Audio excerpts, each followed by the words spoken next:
Hello and welcome to the Wolfchase Toyota Insider of the Memphis Tiger Network. I'm Jeff Brightwell. We're joined by head coach Daron Schoenrock. And coach, over the weekend faced the Tulane Green Wave at FedEx Park, and Travis Jewett's team is young, kind of scrapped around early. But here the last few weeks in the month of April, that young team has started to figure a few things out, getting the corner turned. Right now, they're the hottest team in the American Conference. Well, you know what? I think of the teams we've played so far, Jeff, I think they have the most dominant starting pitching. Now, East Carolina starters are very good. Tulane's starting rotation is a little bit more able, I guess, to dominate if they're on. They got more power stuff, more power arms in their rotation than East Carolina does. Now, I think the bullpen pieces, we didn't get to see all of them, but East Carolina's bullpen pieces are outstanding, and that's maybe the difference in the two clubs. So 12 of our 16 games that we've played so far against the top two teams in the league, and our record reflects that. Tulane's a team that kind of reminds me. I mean, it's different, but it does remind me of the 2012 team. They're a lot younger than that 2012 team, but this is the point in the season when your 2012 team kind of the things clicked and you guys made the run at the championship game, and it's about the same time now that Travis's young team is starting to figure. Yeah, they're doing that. They're showing signs of that. And they got a really good weapon as a leadoff guy that he can do a lot of things.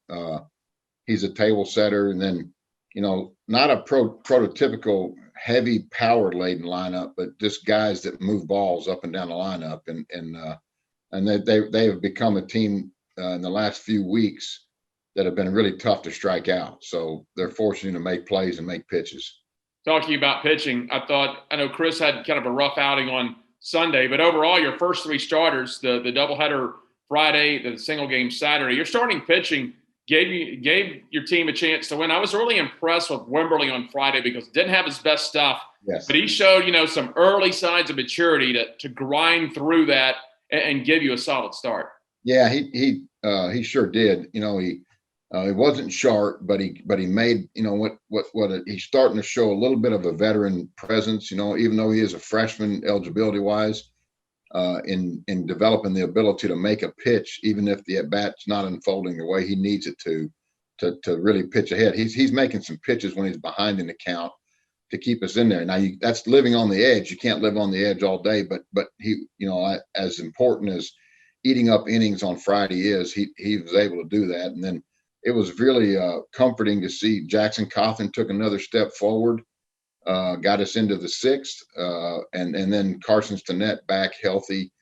So our rotation is starting to come around. I think that was an outing by Chris where an opponent had a great game plan for him. They executed their game plan. Chris will rebound. He's a veteran. He's had a good week of work. So hopefully our rotation is starting to turn the corner a little bit. If they can continue to do that. You also got Dakota in a couple times, obviously not save opportunities, but got him some work. And he showed us what he showed last weekend, that his arm, his shoulder feeling pretty good. He still has a lot of zip. So if you can get that rotation and continue to move along, you've got Dakota. If you can bridge it in between, you might be able to put something together and move up in the standings the back half of the league season. You still have, it's hard to believe, but we talk about 4 weekends and 1 month of the tournament. That's also 16 games. There's a lot of games left. A lot of games left, and the team is. We had a great practice yesterday. We're getting ready to go out now and have another good workout. The team has really been pretty resilient in how they show up and work every day, and we've always done that here. We stress, working and trying to get better every day. You may not see the fruits of your work immediately, but down the stretch, I think we've always been a club and a program here that has finished pretty well, and we've been a second half team because of how we don't deviate a lot from right. And when we hit tough stretches, we don't go in and just try to change everything we're doing. We stay the course, and hopefully the hitters and the pitchers are going to reap benefits of that down the stretch. All right, you're going to turn around. You're headed down to Orlando this weekend. When you travel Thursday due to exams, a little bit different travel weekend. You leave a little bit later. You talk about your routine. I know you always like to get that workout in at the field where you play on Thursday night. Not going to do it this weekend, but with 4 games, you're in the back half of the season. There's been a lot of wear and tear on everyone, and you're looking at 36 innings. Maybe not the worst thing in the world. No. You got 18 innings Friday. Yeah, and that's right. If this was the first weekend and you're worried about some young guys seeing an American Athletic Conference facility on the road, but we've been to East Carolina, we've been to Tulane. UCF is a very difficult place to play. We've had our success down there through the years. Had a chance to win 2 out of 3 the last time we were there and got walked off on Sunday. So we'll get a workout here in the morning on Thursday, and then you have a few guys that have to grab some exam stuff, and then head down later in the afternoon, and then get ready for a absolute war and some heat. We're going to play in a little bit of heat down there this weekend. You mentioned East Carolina. You giving these guys, the young guys, some experience playing in a big ballpark. It's pretty neat to see how that program's developed down in Orlando. When you first got here and we were doing games down there, it just had the lower stands, a small press box. Wasn't a big deal to play down there. Then they added that deck along the first baseline. Now they've got the press box and the suites, and with that space kind of crammed in there, fans are right on top of you. And I'm not sure what the situation is right now in Florida as far as the amount of fans that they're even letting half capacity in there. It can get to be a pretty raucous environment down there. Yeah, they get after you pretty good from the stands, and then there's some pockets in the outfield, kind of similar to where our decks are, where they kind of they take another step further out there on those decks. So it's a good environment. That they play a pressure style offense. They try to speed you up. They're going to get out and try to steal bags and run the bases. We got to really deny leadoff men is how you beat those teams. That's been the thing that's been tough for us to do this year. We got to deny leadoff men. We got to control the running game, and we're making some 2-strike adjustments. We've got to move more balls with 2 strikes, and so we've kind of highlighted that this week, and how we're structuring our offensive work is to try to get away from and eliminating some of these strikeouts, where we get a little bit more 2-strike battles going on.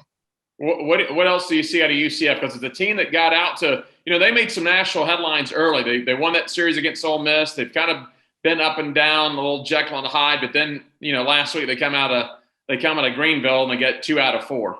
Yeah, they're kind of similar to Tulane, Jeff. A lot of new guys, a lot of young guys, and so early in the season, they played really well in Oxford and winning that series against Ole Miss, and then they hit a little rough stretch after that, and now they're starting to recoil and rebound from that. Anytime you win 2 out of 3 at East Carolina, you're doing something well. They got 2 outstanding starts from 2 of their starters that week, last weekend, and those are kids that haven't been outstanding the whole year. They put together outings and did what they needed to do on the road, and but I assume it'll be a team that'll again try to scratch and claw and score runs one at a time. They're not really a great big inning generating team, big swings. They're going to be running and moving balls, and what we'll have to do is try to our rotation is going to be similar to what it was. We may alter a few days with some guys based on volume of work from last week,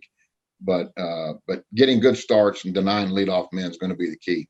Finally, be a challenge this weekend for the training staff, because as you mentioned, first weekend you're going to get into some warm weather, and really the first weekend, of course, I wasn't in Greenville, but I imagine the humidity is not what it was going to be down in Orlando. I mentioned some heat, some humidity, and we're starting out with 18 innings on a Friday. Training staff is going to have to make sure these guys drinking plenty of water, sports drinks, whatever they need, because you can get beat down on Friday if you're not careful for the rest of the weekend. That's going to be really important. And then, getting to bed Friday night after that series, and after that doubleheader on Friday, that's a key. But we'll start the hydration process today. I mean, you actually hydrate 2 days out, and we're going to talk about that a lot at practice today to eliminate soft drinks and everything at this point. Just start pounding water right now, and let's get on a plane and go down there and keep playing hard and let's get this thing turned around. All right. Sounds good. Thanks a lot, Coach. Thanks, Jeff. Thanks for having me. Head coach Daron Schoenrock. I'm Jeff Brightwell with the Wolfchase Toyota Insider on the Memphis Tigers Network.